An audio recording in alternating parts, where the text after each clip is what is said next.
Hi, I'm Richie Mackay. And I'm David Bolt, and you are listening to the Wrongbias podcast. And on show 52 of the Wrongbias podcast, we are joined by our good friend Jason Parkinson. And it's a little bit of a different podcast as we tackle a very emotive subject, men's mental health. We also have a review of the West Lothian Scottish International Open. As always, thanks to our sponsors, Lean to Succeed, and to Top Rank Bowls, our new competition sponsor. And you can visit their website at www.toprankbowls.com. Thanks for your support, and we hope you enjoy the show.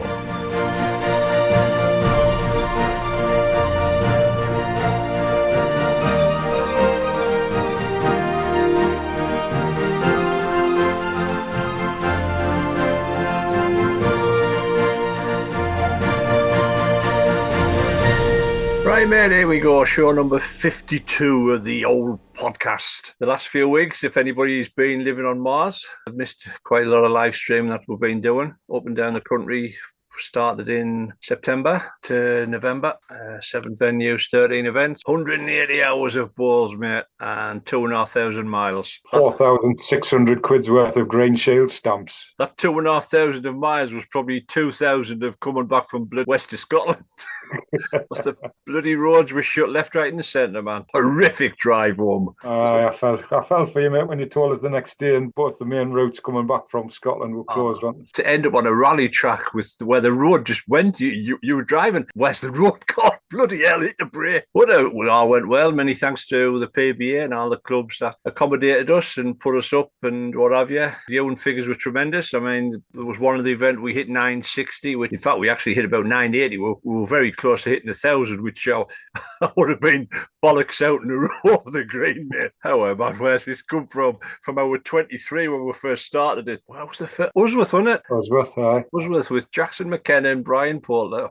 23 of us sitting there with a bloody table out on the side of the green. On a cold May night. We'll speak about the West Lothian event because we've got a early Secret Santa on this podcast. Congratulations to Dee Hogan and Rachel Sinclair, Scotland, who won the Hong Kong Classic Pairs. I still see it, and you're probably going to come back and counteract what I'm going to say here, but I've seen better looking council greens, mate. I watched the stream, and I've gone, they played on a football pitch. I read today, I think, Anne Dunwoody actually updated saying the rink looked really tricky, but the greens themselves, like I say, they're not grass, they're a little leaf, so they look like a bit of a ploughed field at times. But I remember when I first walked in, the first time I'd seen it, I was like, these are going to be heavy as lead, these things, because they look like a December outdoor green in the UK that hadn't been cut until the start of the season. And I launched my first ball expecting to hit halfway up the green, and I stuttered the backboard. You can hit a few divots in that now and again, and it'll send your ball off on a different track. And Dave Kingdon, if he ever listens to this, will be crying as I talk about this, because I got an outrageous wick to get a back toucher on the last end to win the singles. It was an absolute banger. I was laughing me off because I thought you've got no chance of getting that. It's a poor lad's just getting over it now. It's traumatised again. Just a little nice reminder for everybody. We are covering the IBC, whatever it's called, under 25s championships at East Kilbride. I have had it confirmed, and we are covering the quarterfinals, semi-finals, and the finals. That's a Thursday and the Friday, December 7th and 8th. So I don't know whether they know what they've let themselves in for, like, but hey ho. If they come over want to do a bit of commentary, they're off. We'll do nothing professional here. They're off. So on our 52nd show, I believe you said, Mr. Mackay, we had to work that one out. Our 52nd show and the 64th appearance for Mr. Jason Parkinson. How are you? Yeah, very good. Thank you very much. How are you? Good. Thank you. Thank you very much. Thought it would be very nice to have you on the show again. I mean, we've missed you since the last podcast you were on, which is... Well, I just like to pop on every now and again. One, just to raise your figures, and two, obviously, just add a bit of glamour, really. Add a bit of glamour, yeah, absolutely. He's a bit happier than he was last Sunday, mate. That's all I'm saying. He had his grumpy face on last Sunday, red jacket on, hood up. Oh, didn't want to be here. I was so cold. Went outside for a warm. I know. Well, I take me out off to both years. You've both covered a lot of miles this season. We've obviously got you on the show for a key thing. I think it's quite apt for this month. Yeah, I mean, it's obviously mental health time at the moment. Nationally, it's quite good, and it's quite key. I think it's the biggest killer for men, especially under 50 years of age. I mean, that's the first stat that should really ring alarm bells. Really, I get it from a couple of sides. Having been there myself, been in that black hole as people call it. 2 years ago this week, which this is always a very difficult week for me, so it's quite apt about doing the show. Friday coming is 2 years to the day my best mate took his own life as well. So that is, yeah, it's very difficult, very, very difficult. Having spoken to him, maybe, I think the police said probably 3 or 4 minutes before he took his own life, I think the phone call ended. So that's always going to be a kind of skeleton, if you want to call it a skeleton. I'm very lucky to work for the railway. We have lots of specialist companies, lots of free companies that we're able to kind of reach out to. There's always that what if, why, what if I'd have done this, what if I'd have said that, what if I'd have tried this. That's still always there in my head. And it's silly, really. And it just shows you how things do play in your mind, because I know deep down inside, no matter what I'd have said, let's say, and I've done it before with my mate Paul, who I'm talking about. I mean, Grant and I, we'd seen Paul. I mean, I've known him many, many years through the airlines. We've lived in the Middle East together, which, as a gay person, it's not the best place to live. But I'd always been there to kind of like bouncing back up, if you wish, all that roller coaster. And unfortunately, that roller coaster, as all do, came to an end. And I know deep down inside that, had I have changed his mind, should we say, that evening, there'd have been another evening, but it's still not that phone call will haunt me forever. I think it's still not, I don't know, it's silly, maybe tad selfish, but all I want to say to people is just talk. The other side of things, which is prominent, especially at the moment coming towards Christmas, my job as an operations manager in the railway. I mean, Grant and I have both been in work today as someone's put themselves in front of a train. I was in work yesterday as someone put themselves in front of a train. The day before, someone put themselves in front of a train. It's that, we call it the lemming season on the railway, where the pressures of Christmas, I can't support my family, the kids, I'm going to let my kids down. And all three of them, men. I don't know what it is with the women, whether they just get together, have a few drinks, have that chat. Is it a macho thing? Is it that manly thing? I can't show a soft side. But, 97.5% of people putting themselves in front of a train, or taking their own life is normally a man. And that's where we need to kind of like just accept, that people are there to talk. And then, I think for us as bowlers, I mean, look at Craig Bowler's story. I think that's always one that comes to my mind straight away, purely inspirational. And he talks about it. He does, maybe not at the time, obviously, which is why he did what he did. But, he said that was, and this is what I find powerful, that was the best thing that ever happened to him, because he changed the person he was and has now become. To me, that is the most powerful thing. But let's not get it to that point. Let's get to being able to talk to somebody that can also make that change. It's very apt within the sport as well. I mean, there's numerous times I use Facebook very, sparsely as far as doing anything from a personal point of view to put much on there. It's great for the podcast and things, but you see people's timeline. I've got about 2,700 people, and it's amazing how many times you see just these odd pop-ups come up from people who are actually, it's a potential shout for help, because they'll put a post on, which is very, you sit back and go, oh, hang on a second. It's, quite strong words from some people, and they'll openly use social media to try and make people aware of how they're feeling and what they potentially feel like doing, etc., etc. So it's one of those scenarios, and I think it's more and more prevalent now, because the governing bodies are making sure that there is a safeguarding officer in every single club, which exactly there should be, because there should be somebody and a representative, and it's easy for clubs to, turn the blind eye. And what I hope doesn't happen is that they just look at something and decide to put somebody in that position just because they've been told to. I think it's really important that they attend the safeguarding workshops that are available and go on to a few, maybe safeguarding courses to actually understand what it takes to actually go and have that private conversation with somebody and know what the procedure is from that point onwards, that they're not going to go to a committee and then tell everybody what the scenario is. The safeguarding officer is there to be completely impartial and basically make sure that anything is discussed with the right people, and they do the best to try and help that person, whatever the scenario might be. And it mightn't be a case of mental health. It might be a case of somebody's being bullied, or it might be a case of somebody's, thinking that there's banter within a club, but somebody's taking it really personally, or, a comment's gone down the wrong way. So I think it is apt, and, it's easy, like I say, it's easy to turn a blind eye. And I know for a fact that people just are quite blasé about it. And it's not because they don't care. I think they just sometimes don't want the responsibility of actually thinking, frankly, I might need to do something here, or I might need to step in, or I might need to have that chat with somebody.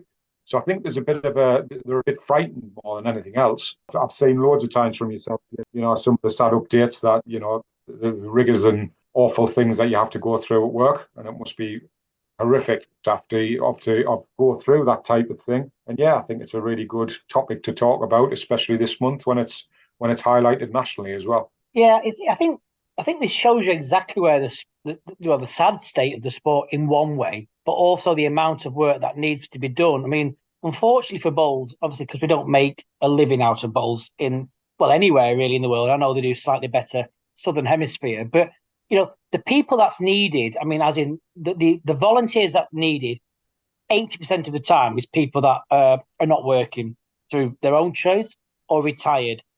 Unfortunately, not all the time that makes them the right people. The right people sometimes that need to be there either don't want to be involved or haven't got the time to be involved. Now, that's been the case. I mean, I've been involved with the sport now 37 years. That's always been the case for bowls. Doesn't make it right. And there'll be more from JP shortly. Right. As we've got the main man on, the main tournament organiser, Mr. JP, and we thought it would be nice to just have a quick review of the Scottish International Open that took place at West Lothian. Got to be credit to the club, the amount of work that they put in, the welcome that you've got, the setup and what have you. I think it was all good, mate, wasn't it? Viewing figures up through the roof. Yeah. First of all, West Lothian, which is we call now the new home of the Scottish International Open, obviously was Perth for many, many years. Now it's at West Lothian. Yeah, absolutely superb. Bear in mind, when we hold the event, it's always first or second week in November. We asked the club to give me the facilities for almost a week. Well, it is a week with the build and the set D rig. It's a week, and for any bowling club, the members have got to be fully on board to say, well, okay, and look for the bigger picture. The people it brings to the area, the people it brings to the club, the overseas player, they get to rub shoulders with some of their bowling heroes, and the beauty thing about West Lothian is when the players come off, 95% of the time they'll go and have a drink at the bowls bar with the bowls members and have a chat. It was great to see this year the amount of people having photographs with the top 16 players in the overseas and the qualifiers was absolutely fantastic. So I can't thank the club and its members enough for that. The whole competition, I thought, was yet again another step up. I thought the quality of the play was outstanding. Watch my London. Well, yeah, luckily you were far away. Plus, he didn't have his glasses either, Davey. Jason couldn't see out of that side. He had no glasses. I forgot my glasses. I know, yeah. I can't see the bleeding scoreboard. Even though I thought the standard was really, really high, I am still amazed, and this is not being nasty to anybody, I am still amazed we only had one qualifier win a first round game. Yes, I know, I think we had 4 that went on to the very last end of a time break. And that just shows you why the top 16 are the top 16. You can say, oh, it's a closed shop, portable rink, it's unfair, it's like playing in their own back garden. And that comment, half of it, I do tend to agree with. Yes, they know the portable rink, they know the characteristics, so they're always slightly ahead. But then you go to a club surface, and bearing in mind West Lothian is an excellent club surface, it really, really is, they still do the business. So they're there for a reason. So people need to just respect that sometimes a little bit. Viewing figures, wow. As you know, we've published them, nearly 500,000 people, and people are still tuning in to catch up and watch. The addition of BBC iPlayer was fantastic this year. Some people would probably have chosen to watch on BBC iPlayer other than maybe Facebook or YouTube, and that's perfectly fine. The big thing for me is 101,000, I think it was, on BBC iPlayer. How many of those 101,000 stumbled across our sport using the BBC iPlayer search? Pops up, oh, what's that? Bowls. Not seen that before. I'll have a look. That's the big thing for me. How many of those were first time viewers on a massive platform like BBC? We'll never know. But even if 2% of those people then look for a bowling club, indoors or outdoors, near to them, then to me, that's a win. Something that we actually needed during the qualifiers, mate, was the padded seat fella turned up. That was absolutely fantastic. Yeah, we asked him to come along for the final day. He really, really enjoyed it. Bear in mind, he's normally predominantly football. For anybody that follows the padded seat, Facebook and YouTube, he's got TikTok. TikTok's something I've been trying to get involved, as in get a platform for us for bowls for a while. It's just, again, it's the time. The reason we did that was we took a punt. So even if he slates us because he doesn't really know about the sport, his Facebook has got 174,000 followers and his TikTok has something like 600,000 followers. It's the reach. It was great to have him on board. It was great to see his feedback, and we posted it. We didn't get all 5-star. We didn't expect to, because we try and make £200 in bowls look like £2 million.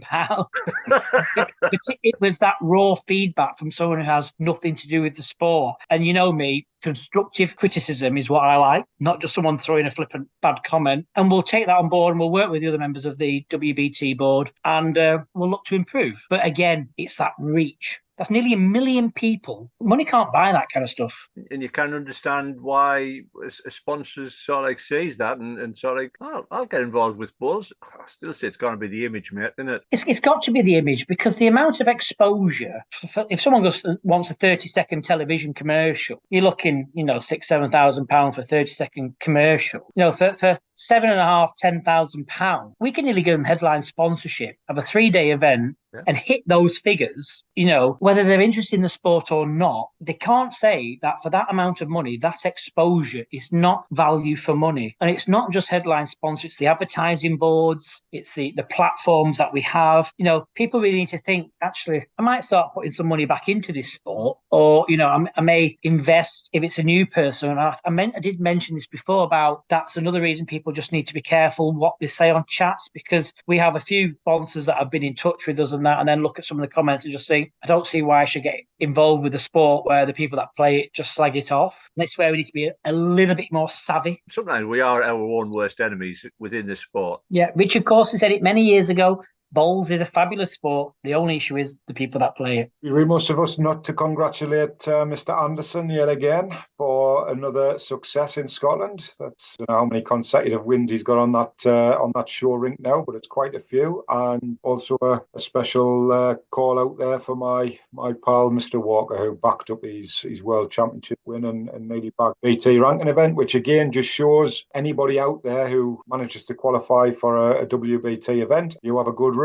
That top 16 is wide open, and I would imagine with that run now, Jamie's got to be probably heading towards that top 5 spot comfortably, I would have thought, with those 2 world wins and a runner-up in a Scottish. So from somebody who's been outside of the top, I might be wrong once it's calculated, but I would have thought he's going to be right up there. And very quick doodlings. Obviously, you've got points to come off, etc., year by year, but I got him at 4 or 5. I think Les now overtakes Paul again, I think, provisionally. Obviously, it's provisional rankings, as we call it.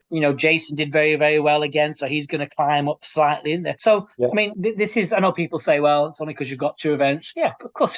We're not going to deny that. Of course we've only got 2 events, and that's my job as corporate director. I have to go out there and somehow generate sponsorship. For a 3-day event, we never commit. You're looking at 35 grand for a 3-day event, just over 20,000 of which is prize money. The more sponsorship we bring in, the more prize money we can give out, the better we can host things. A lot of people hold bowling events and choose not to give prize money. They'll choose to play for medals or, badges or whatever. That's entirely up to them. But we elect to play for prize money. So anybody that attends a WBT event will get money for losing in the first round, for being there. It covers traveling and stuff like that.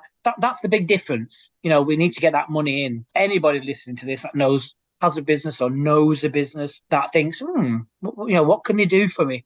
Just contact me. I've got lots of different packages. I've even got an evening with Davy Bolt, at £3.50. I've got. Does that include a signed picture as well? Oh, dear me, no, it's not Halloween. Halloween was last show.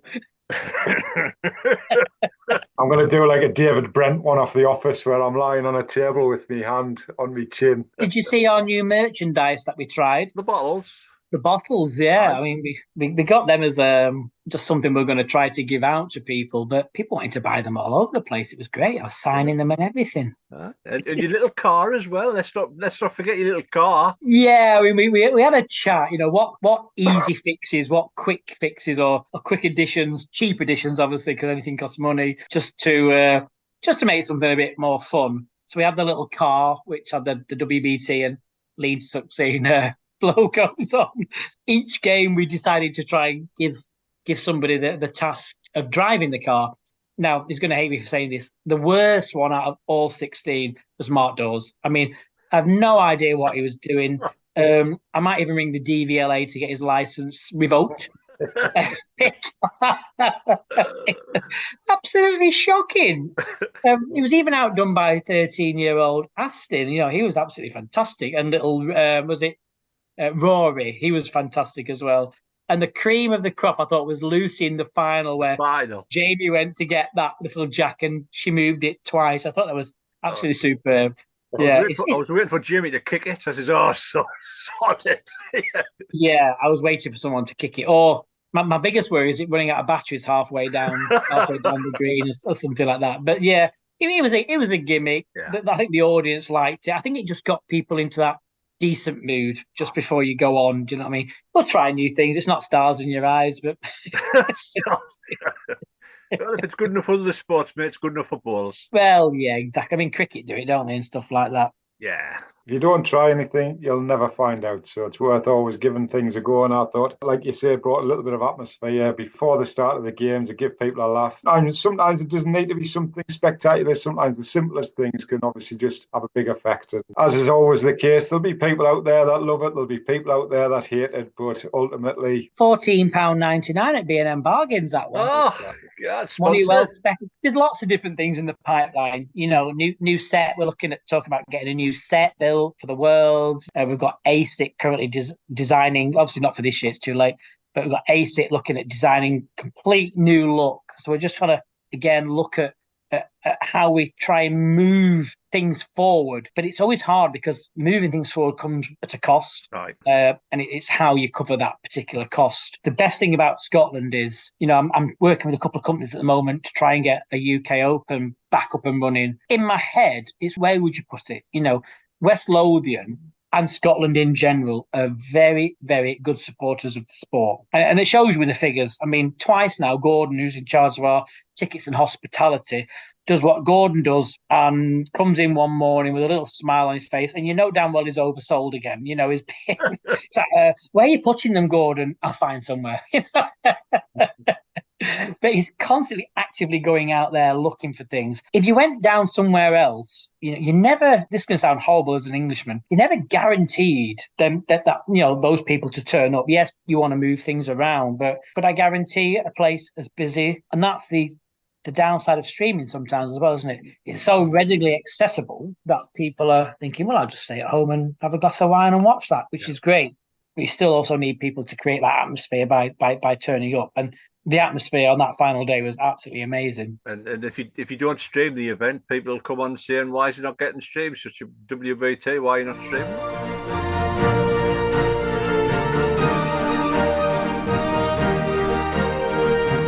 And now we return back to our chat with Jason Parkinson. But I mean, going back to the mental health side of it, I mean, I class myself, dinner laugh, as being a stereotypical fella. I bottle things up. I didn't talk to people. I just take it in and just go quiet. Do you think that's a general DNA of a man, Jess? Or I'd probably say that's your Yeah, I don't know what the exact word it would be. I said, but let's say that's a very, very high percentage in males. Very, very high.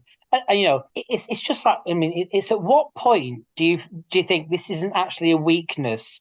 This is a problem. Problem was it shared as a problem halved? And sometimes if there's nobody in immediate vicinity or in your family that is, whether it's an embarrassment thing or whether you think, oh, I don't think that's going to help, then there's plenty of people out there. Some people say I actually preferred speaking to somebody that didn't even know me, and there's counselling. We've just, as the company I work for, Transpennine Express, we've just done this big deal with a company called Andy's Man Club, who deal purely with men. Yeah. We've just had our train decorated in their colours, in all their things. It's a big Northwest thing, definitely. They're really, really good. Drop-in centres, WhatsApp messages, face-to-face, telephone calls, whatever suits you. It's whatever you think. When I was struggling, I did a little bit to begin with of counselling. And the thing with counselling is never be afraid of shopping around. I know it's not shopping, but never be afraid of shopping around. The first counsellor I found wasn't the counsellor for me, because the reason I went was my ex-boyfriend was very, very abusive. And I really, really struggled, because when you say you love somebody and they say they love you, but when they've had a drink, beat the hell out of you, you just don't compute. You think, what on earth's going on? But the first person I spoke to, all of a sudden went back to my childhood. How was you treated as a child? And for me, yes, I know they're the professional, but it just didn't work for me. I just thought, I'm not really bothered what happened 30 years ago. I'm just trying to be, whether that was just me being a bit, maybe want to rush it, need to find that answer, that solution now. But I then swapped to somebody else who used like a light theory. So as he's talking to me, there's all these different lights flashing and you're concentrating on the lights and you're talking. I found that a little bit more beneficial. So just because you find a counsellor or get in touch with a counsellor, if it's not working, please don't think that counselling isn't working for you. You might just not have found the right counsellor or the right type of counselling. That's the big, big, big key. Because I was in the biggest deep hole of my life. But because the other side of me is a little bit bullshit, a little bit, actually, I am going to do something. I am going to make something myself. I thought, I'll just keep trying. And eventually, and through bowls, I threw myself into bowls when I came back to bowls. That actually helped me, I thought. So there's definitely that. And like I say to people all the time, yes, when you're in a dark place, you're looking at a brick wall. But if you can just spend a couple of hours looking over the top of that wall to what's on the other side, it's a lot brighter picture. It's just making that call. Or just contact someone like, and I put a post on the other day, contact someone like myself. Straight away, Craig Bowler jumps in. People are there willing to listen. Yeah. We might not know you. I don't care. Just make contact with people. I think the big thing is making the first step, isn't it, mate? That's the hardest thing, I think. It's like anything. I know, depression, anxiety, illness, it's not an addiction, but it's like an addiction, because until you get the light bulb moment that you do need some form of help, encouragement, support, a contact, nothing will change. You have to tell yourself, I need some help. But you've also got to want the help. If you don't want it, you're never going to get anywhere. No, I totally agree. And like I say, I think would be remiss to think that not everybody has been there, because I would imagine a heck of a lot of people have. I've had weeks of sitting in a dark room and staring at walls and wondering where the next step's going to be through, partly through my own stupidity, partly through situation and things like that. And I'm sort of the same as Richie in a lot of respects. I class myself as quite headstrong, and I sort of didn't make that open conversation and didn't open up, and I managed to battle through it and found a way out of the situation. But potentially, it's after that event where you talk to people and then say, I've just had a really rough time, and they turn around and then they turn around and say, you should have picked the phone up and had a chat. I didn't want to bother you. I didn't want to concern you. That's the thing. You don't want to impose your problem, your worries, your thoughts on somebody else. Yeah. That's the issue, which is why I saw that in you, because I've known you a long, long time. And that's why I just sent you message after message after message after message. Are you okay? Talk to me. Are you okay? Let me know if that kind of stuff. And that's when people spot something, that's there. But it's like you say, never think you're putting your issues onto somebody else. Yeah. Because decent people don't think like that. As in the recipient, we don't think like that. I'd rather you do that, and then like Paul did tell me that, and he still took his own life. And I never once, I mean, and he was a massive, since his mum died of cancer, when my dad died of cancer, he was on that massive roller coaster. And he depended on me and Grant, I don't know, God, 9, 10, took an overdose, we saved him, tried to hang himself, we saved him from a Juliet balcony. And we never once thought of him as a burden. That's the key there.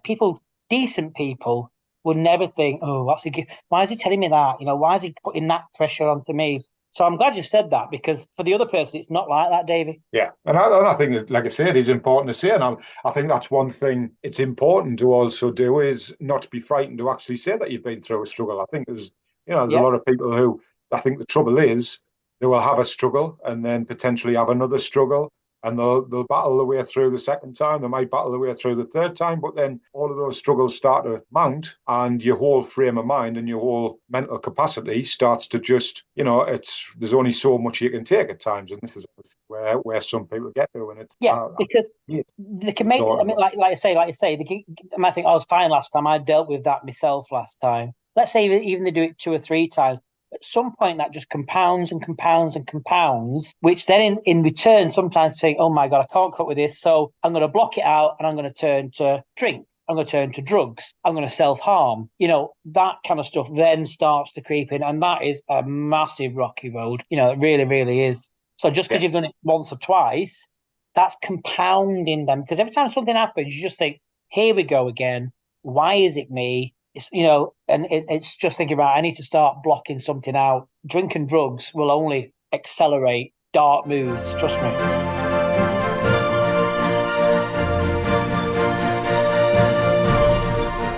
And been there myself through the tough times, and I've probably had a couple of them whilst doing the podcast, and I can switch between where I am and then come on the podcast and have a laugh and a joke. And you look at Robin Williams as an example. You would never ever have thought that he was an unhappy man, and obviously he took as a high profile celebrity as he was as a comedian, and like I say, he took his own life. And he was probably you read the papers the next day, saw the news, and just went, never. He wouldn't have even been in your top 100 of people who you would have thought was in a dark place. And I think it's easy to shroud that by being out there and having a laugh, but it doesn't hide the things that you've got to go back into. And I've always been quite open and saying, at the time, I think I'd got to 22 in the world rankings, and this was back in the days of Kelvin Kirkhope playing in the top 16, and Mark McMahon's and those days.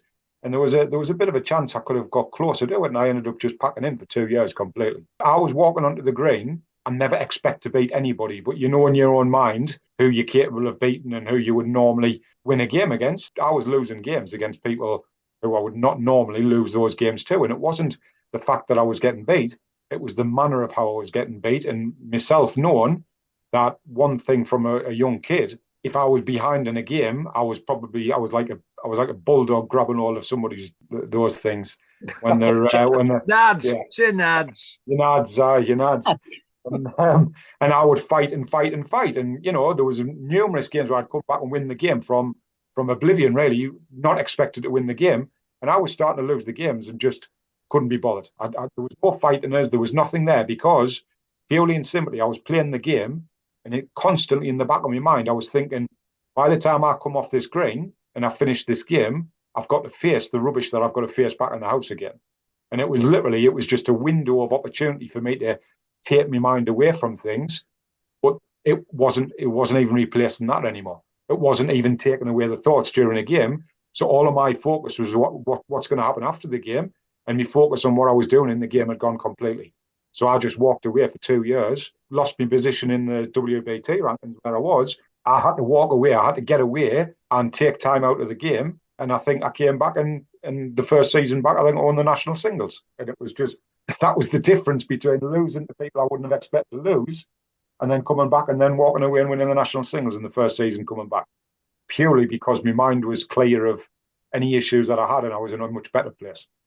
And I think that's massively important. I've always said this sport is hugely psychological, massively psychological. And, you can have all the skill in the world. You need a little bit of luck, but you also need to have a clear mind and know exactly what you're doing. And the best players do that.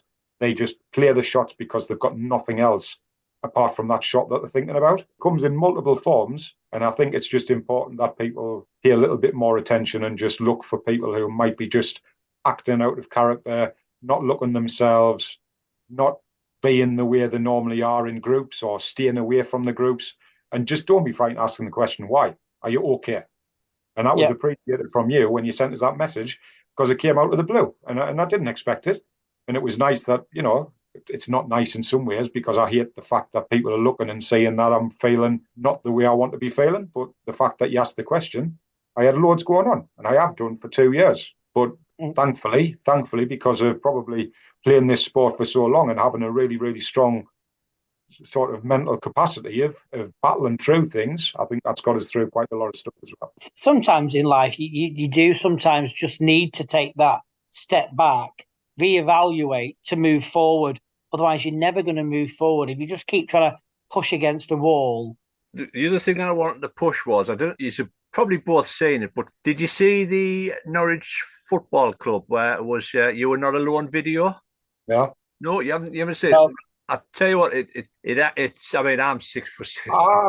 Hang on a second. Is that where there's two guys sitting in the seats in every single match? Yeah. He gives him a scarf at the end, and he never ever knew that he was. Yeah. Depressed. Yeah. I did see it. You had one quiet. I mean, this is quite pertinent to what you were saying. What it is, it's a video produced by Norwich Football Club. We'll try to put a link on for it. And it focuses on two supporters in the same seat, and you've got one bubbly character and you've got one quiet character, and it's sort of like game and everything, and having a little bit odd little chat.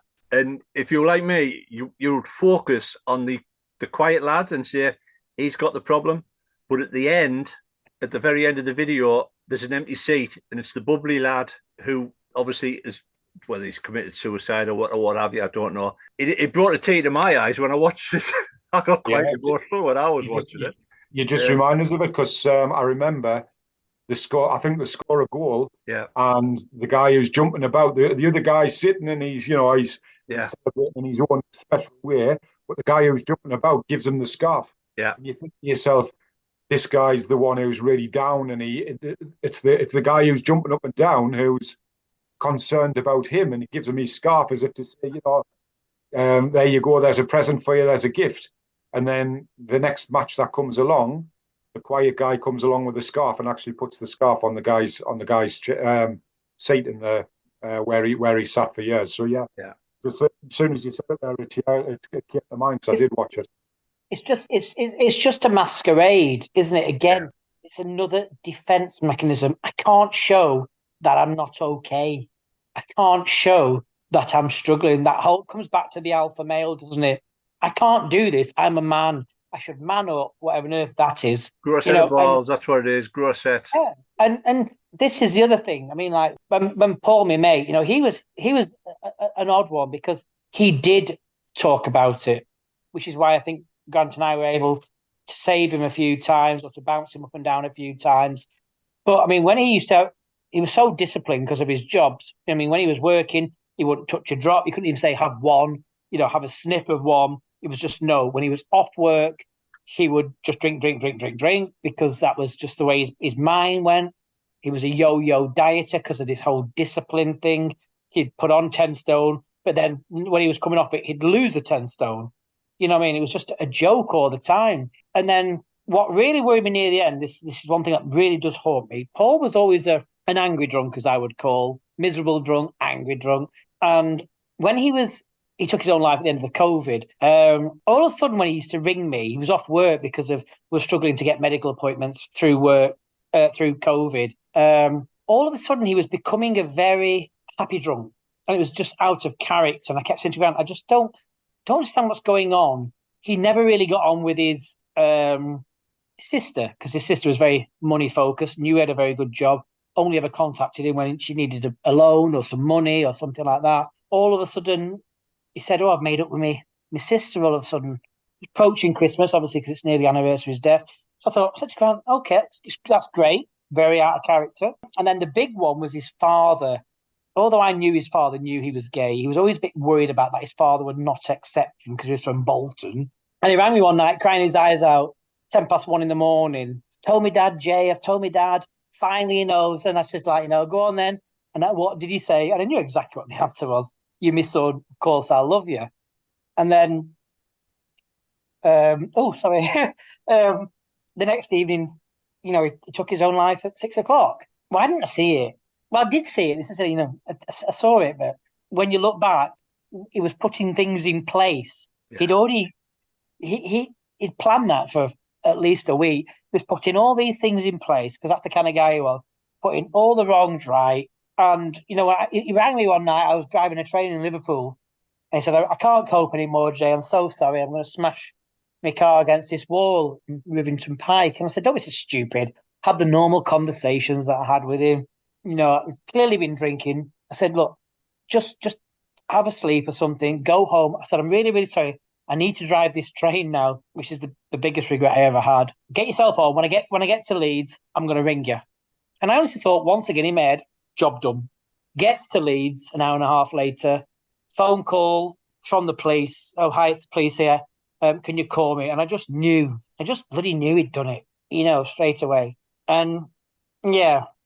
And all I can just say to people, if people are relating to anything, no matter how big or how small, just talk to somebody. Even if it's just us, all three of us would be more than happy to help any bowler, won't we? Anyone.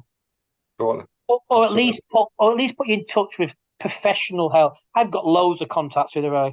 Please just pick the phone up or message us.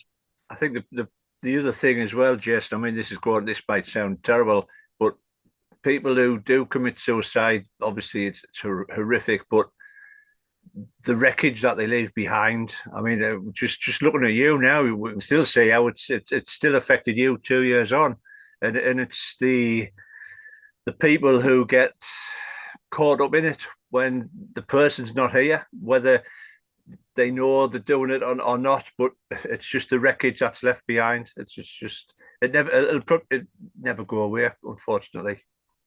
No, it never go away, won't it? It's just strange. I can't remember. I mean, I've been doing my job 17 years, of which the last 11 being on call for things like fatalities. I think I've attended so many fatalities on the road. I'm talking, let's say so many.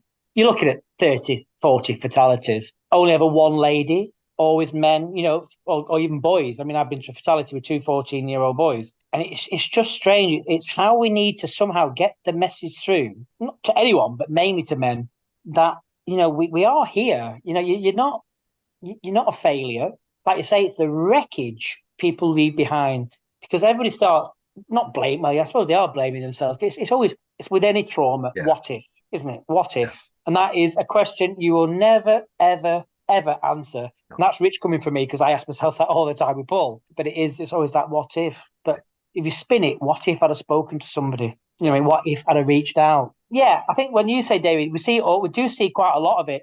I think some people, and this is where it gets a little bit tricky, cry out for attention, and it's purely attention. But some people are crying out for something other than that.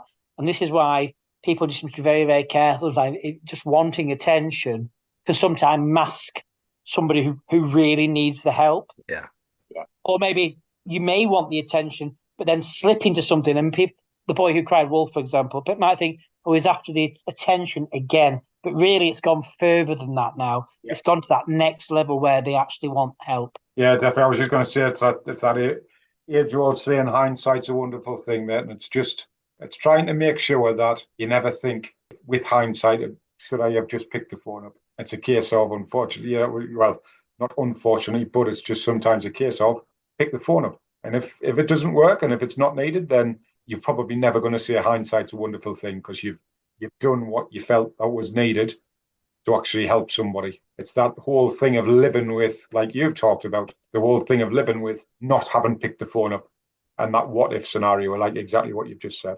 I think it's been a really, really good chat, and like I say, I think certainly very relatable within our sport, and just relatable in life itself. We have got hundreds of thousands of friends that we've met, and Facebook, whether you speak to them on a regular basis, or whether they're just somebody who follows you or just likes your profile on Facebook, whoever that might be. there'll still be a point where it's somewhere along the line, something will pop up on a timeline, which might just open your eyes and might just say, look, we've never talked to before, but I'm just a bit concerned about what you've put. Thanks for that, Jason. I know it's a really, really tough one for you, and I genuinely don't know how you sort of do it with the role that you're in, and I know it's a massive part of it. And really good talk, and I hope a lot of people who are listening have found it, very interesting, and maybe just made them think, I know somebody like that, or I've seen something like that, and maybe just pick the phone up or just catch them the next time they're in the club and just simple words. Is everything okay? And I think that's all you need to ask. Yeah, no, definitely.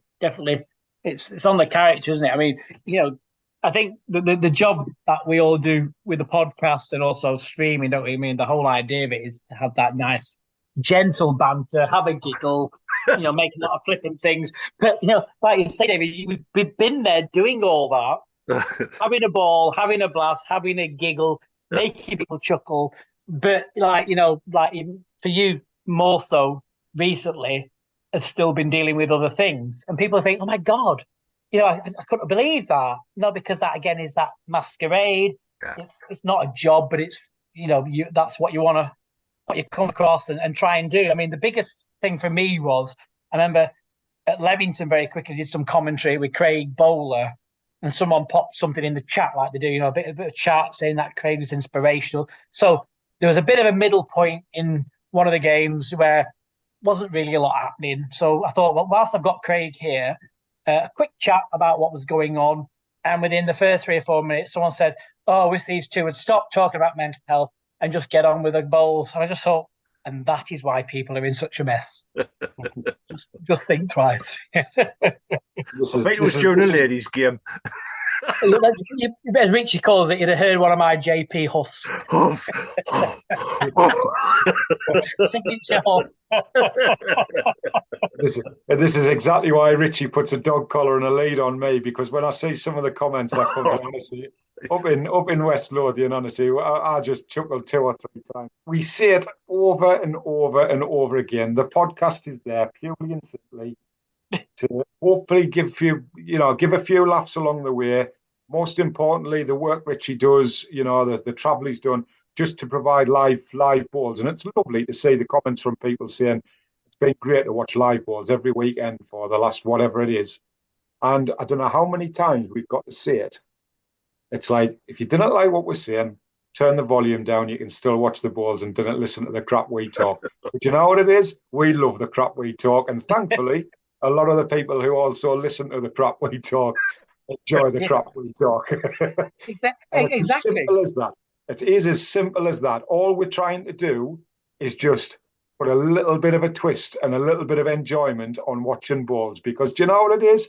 I cannot stand watching balls. I have never been able to stand watching balls. But you know what it is? I love doing the streaming, because I ain't watching balls, I'm talking crap, and I love it. Anyway, Richie, what's the format? 3 ends, 3 sets, 2 sets. I'm still getting it wrong.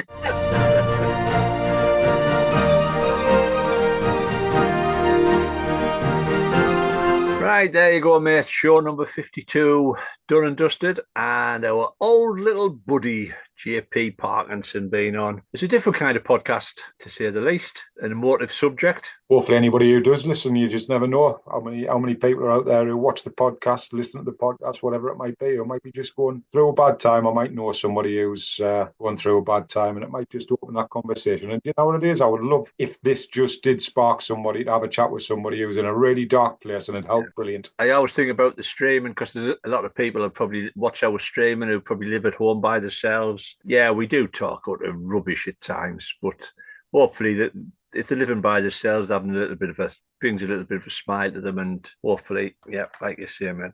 There's one thing I just want to kick down the road and just ask you the opinion on this one. EIBA competitions, Denny Cup, Liberty Trophy. Is it time to widen the net? I think there's a lot of comments that I've seen where clubs are sick of playing in the same clubs in each and every round. I mean, just widen the net just a little bit in the area. The other one, this one will be controversial, because I would have said get rid of the Denny plate, because I think there are a few clubs out there who see who they're getting drawn on against and would prefer to have a crack in the plate, which I don't think that's what the plate's there for. Touch on the Denny plate one to starters, and I've said this for years and years since it was incorporated. Totally agree. My opinion of the Denny plate is it's good in its concept because it keeps team games alive for those who might not be strong enough to compete with a stronger team. So I see it as a positive competition. I know some people look at it as a losers competition, but I'm going to touch on that in a second. We benefited hugely from it. When South Shields sort of came together as the new crop of players that we have now, and I still to this day say we went into a game and thought we just had to turn up and win the game. We didn't. We got beat first round. Complete eye opener. And I basically, as team manager at the time, I went, we're going to treat this competition like it's the Denny Cup, and we're going to basically make sure that by the time next season comes around, we utilise it and we basically firm up our rinks. And I think it's great for that. And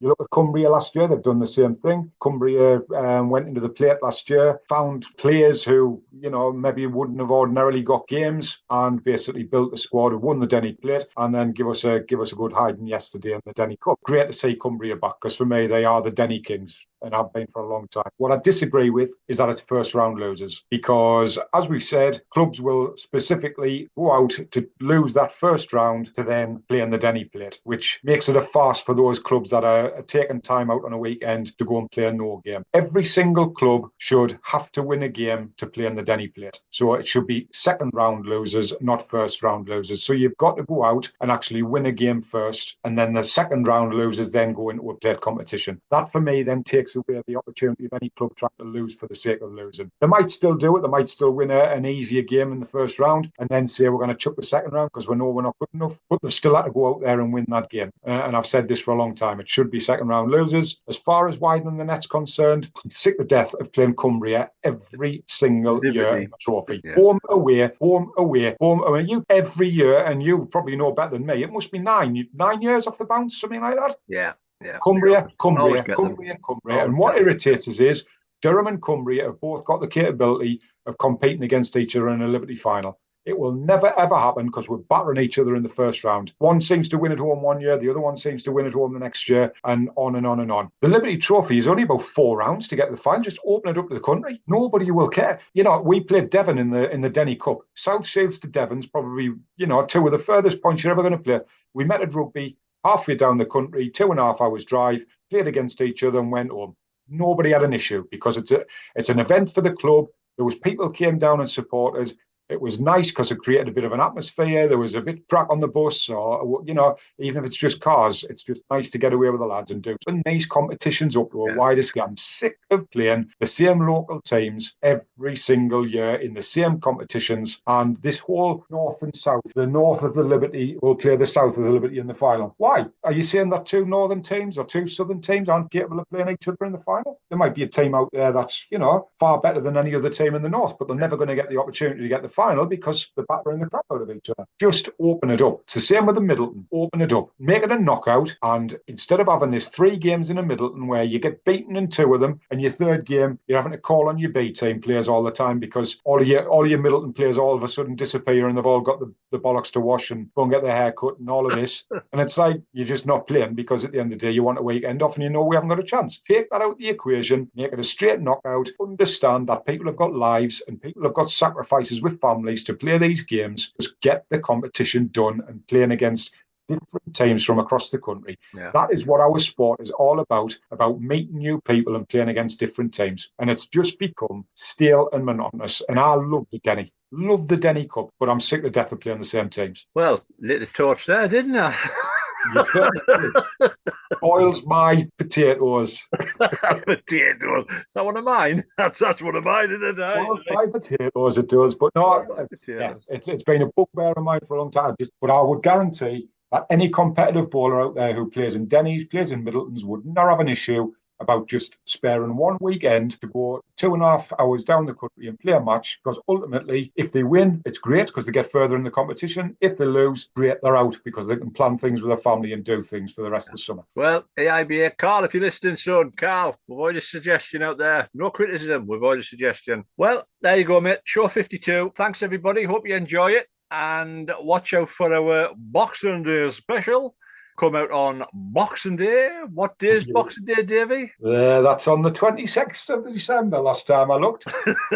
Because I think I said the 27th of one year. Do you know why they call it Boxing Day, Rich? Why do they call it Boxing Day? Because if I didn't get the presents I want, I'm going to punch the crap out of somebody. That's why. I'm off to the shops. I'm off to IKEA. Ann Summers. I'm off to Ann Summers. Even better. Right. Hope you enjoy the show, folks, and we'll catch you later. Catch you later. Take care. Everyone, just remember, it's good to talk.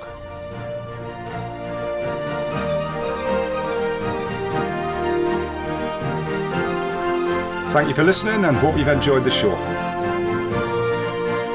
This has been a Dodgy production.